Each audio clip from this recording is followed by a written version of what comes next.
Bharatiya Janata party की सरकार ने हिमाचल के लोगों को फ्री बिजली दी थी। इसके बाद हिमाचल में सरकार बनाने वाली कांग्रेस राज्य के एक तबके को अब भी फ्री में बिजली देती है। उत्तराखंड में इन दोनों पार्टियों में से किसी की भी सरकार हो, उसने उत्तराखंड के लोगों से बिजली के बढ़िया पैसे वसूले हैं। उत्तराखंड के लोगों के लिए इन दोनों पार्टियों ने रचा ऊर्जा प्रदेश का जुमला। इस जुमले की हकीकत भी ये है कि राज्य बनने के 24 साल बाद आज उत्तराखंड अपनी जरूरत की बिजली तक दूसरे राज्यों से खरीदता है। उत्तराखंड हर साल खुले बाजार से करीब 1000 करोड़ रुपए की बिजली खरीदता है। कांग्रेस भाजपा ने ऐसा चक्र रचा कि उत्तराखंड में जिस कंपनी के 70% प्रोजेक्ट हैं, उसकी हिस्सेदारी आज भी उत्तर प्रदेश उड़ा ले जाता है। मुख्यमंत्री पुष्कर सिंह धामी हाइड्रो प्रोजेक्ट में राज्य की हिस्सेदारी मांगने और नए हाइड्रो प्रोजेक्ट के लिए मदद मांगने 2 साल से दिल्ली जा रहे हैं, पर कोई सुनने वाला नहीं है। उत्तराखंड के लोगों ने अपने गांव डुबो दिए, जंगल डुबो दिए, घर छोड़ दिए, किसके लिए? उत्तराखंड में चल रहे कितने हाइड्रो प्रोजेक्ट्स में उत्तराखंड के लोगों के लिए नौकरियां आरक्षित हैं? कहां है सस्ती बिजली और कहां है रोजगार? नमस्कार, मैं गिरीश। आज के वीडियो में जानते हैं कांग्रेस और भाजपा का वह कुचक्र जिसकी वजह से 24 सालों में उत्तराखंड ऊर्जा प्रदेश नहीं बन सका।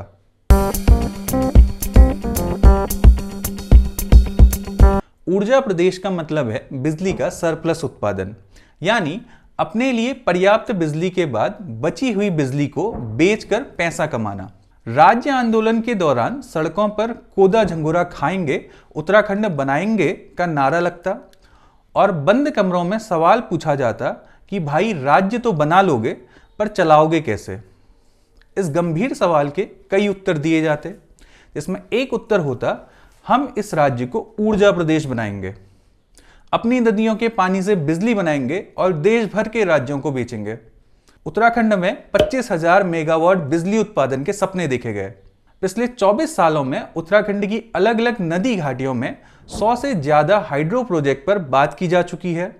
लगभग सभी प्रोजेक्ट किसी न किसी तरह आर्थिक, प्राकृतिक आपदा और सांस्कृतिक आदि विषयों के चलते विवादों में रहे।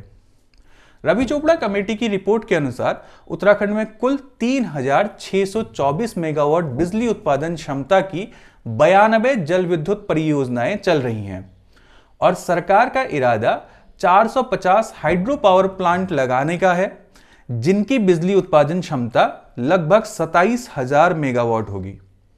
अब राज्य बनने के बाद क्या हुआ, वह ये आंकड़े बयां कर रहे हैं।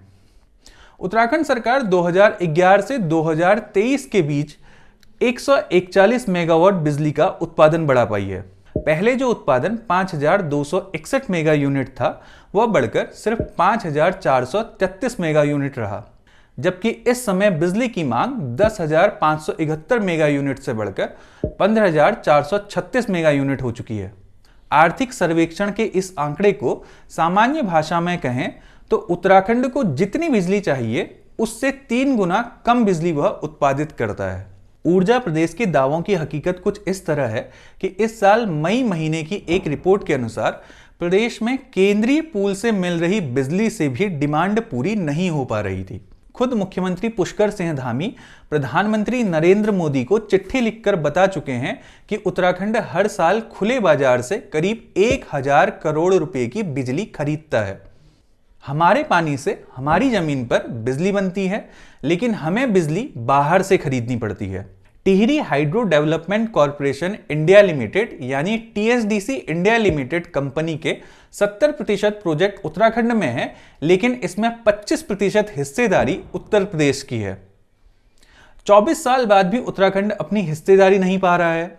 आज डबल इंजन का भौंपू बजाने वाली भारतीय जनता पार्टी का ट्रिपल इंजन तक THDC में उत्तराखंड को उसके हिस्से का 25% नहीं दिला पा रहा है। भाजपा सरकार कहती है कि उत्तर प्रदेश के साथ संपत्ति विवाद सलट गए हैं, लेकिन हकीकत यह है कि संपत्ति के विवाद में उत्तर प्रदेश ने उत्तराखंड का हक मारा है।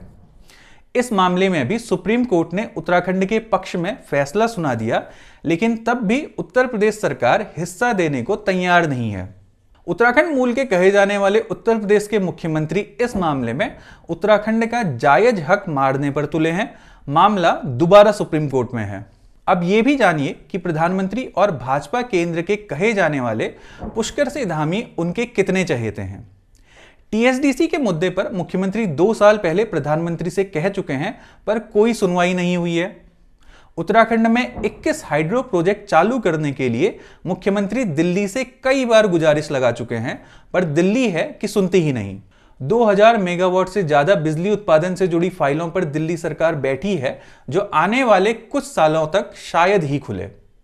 इसका कारण यह है कि 2013 की आपदा के बाद उत्तराखंड में चल रहे हाइड्रो प्रोजेक्ट न्यायिक जांच के दायरे में आ गए।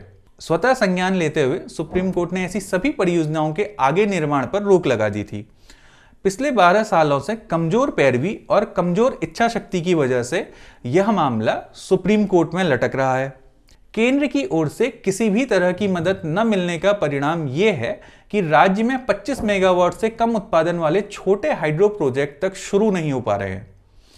उत्तराखंड का नेतृत्व कितना कमजोर है, इसे इस तरह समझिए। यही भारतीय जनता पार्टी जब हिमाचल में सरकार चलाती है तो वह राज्य के 14 लाख लोगों को 2 साल मुफ्त बिजली देती है। हिमाचल में कांग्रेस सरकार मुफ्त बिजली का फायदा केवल गरीबों के लिए सीमित करती है। कांग्रेस हिमाचल में घरेलू कनेक्शन को 3 भागों में बांटकर 125 यूनिट से कम खर्च करने वालों से कोई बिल नहीं लेती।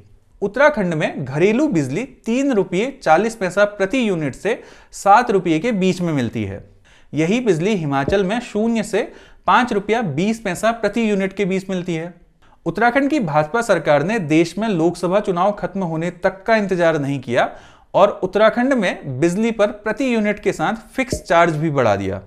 अमर उजाला की एक रिपोर्ट के अनुसार साल 2009 में उत्तराखंड में बिजली के रेट सबसे ज्यादा 17% तक बढ़े थे।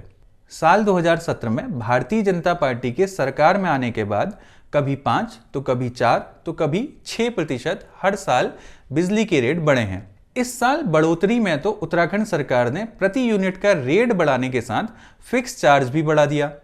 अब बात करते हैं जो हाइड्रो प्रोजेक्ट यहाँ शुरू हुए उसने उत्तराखंड के लोगों का कितना भला किया। ये दावा किया जाता था कि हाइड्रो प्रोजेक्ट राज्य की आय का सबसे बड़ा स्रोत बनेगा, लेकिन हकीकत ये है कि ये राज्य के लिए आय का एक नगण्य स्रोत है। उत्तराखंड के 2021-22 के बजट के अनुसार हाइड्रो प्रोजेक्ट से 5 अरब रुपये की आय का अनुमान था। देखा जाए तो ये इस साल के कुल बजट का 1% भी नहीं था। हाइड्रो प्रोजेक्ट का एक अन्य फायदा स्थानीय लोगों को रोजगार दिलाने का भी गिनाया जाता है। हकीकत यह है कि इससे जुड़ी अधिकतर नौकरी इसे बनाने के समय मिलती हैं। एक बार बन गया तो स्थानीय लोगों की छुट्टी। वर्ल्ड बैंक ने अपने एक अध्ययन में पाया है कि हाइड्रो प्रोजेक्ट से जुड़े रोजगार के आंकड़े बढ़ा चढ़ाकर पेश किए जाते हैं। छोटे हाइड्रो प्रोजेक्ट उत्तराखंड के गांव के लोगों के लिए बड़े लाभदायक साबित हो सकते हैं, लेकिन उस पर सरकार निवेश करने से बचती ही दिखती है। एक अध्ययन के मुताबिक अधिकांश स्थानीय लोगों का मानना है कि बड़े हाइड्रो प्रोजेक्ट की वजह से नदी किनारे धार्मिक त्योहारों में कमी और सामाजिक बुराइयों में वृद्धि होती है। हाइड्रो प्रोजेक्ट से होने वाला एक बड़ा सकारात्मक पहलू यह है कि इससे आसपास के लोगों को सब्जी और दूध जैसे कारोबार करने का नया रास्ता खुलता है। अब अगर बात की जाए बड़े हाइड्रो प्रोजेक्ट से प्रकृति को होने वाले नुकसान की, तो सुप्रीम कोर्ट ने 2013 की आपदा में हाइड्रो प्रोजेक्ट की भूमिका के अध्ययन के लिए जिस कमेटी को बनाया था उसकी रिपोर्ट जरूर पढ़ी जानी चाहिए। कमेटी अपनी रिपोर्ट में मानव, वन्य जीव और पारिस्थितिकी विनाश में हाइड्रो प्रोजेक्ट की भूमिका मानती है। सरकार इस तरह की कमेटी की कितनी सुनती है ये दिखता है जोशीमठ की दरारों में या 2021 में धौलीगंगा बेसिन में मलबे में दबे 200 शवों में। पिछले 10 सालों में उत्तराखंड से जैसे भयावह वीडियो और तस्वीरें सामने आई हैं, उसे देखकर बड़े हाइड्रो प्रोजेक्ट के विषय में जरूर सोचना होगा। उत्तराखंड राज्य आपदा प्रबंधन आयोग की एक रिपोर्ट में कहा गया है कि राज्य के 465 गांवों के परिवारों का पुनर्वास होना है और अब आधिकारिक रूप से ऐसे गांवों की संख्या बढ़कर 484 हो गई है। कुल मिलाकर देखा जाए तो अगर ऊर्जा प्रदेश के इस ढोल के नाम पर उत्तराखंड के लोगों को कुछ मिला है तो वह है पलायन, आपदा और असमय मौत का खौफ।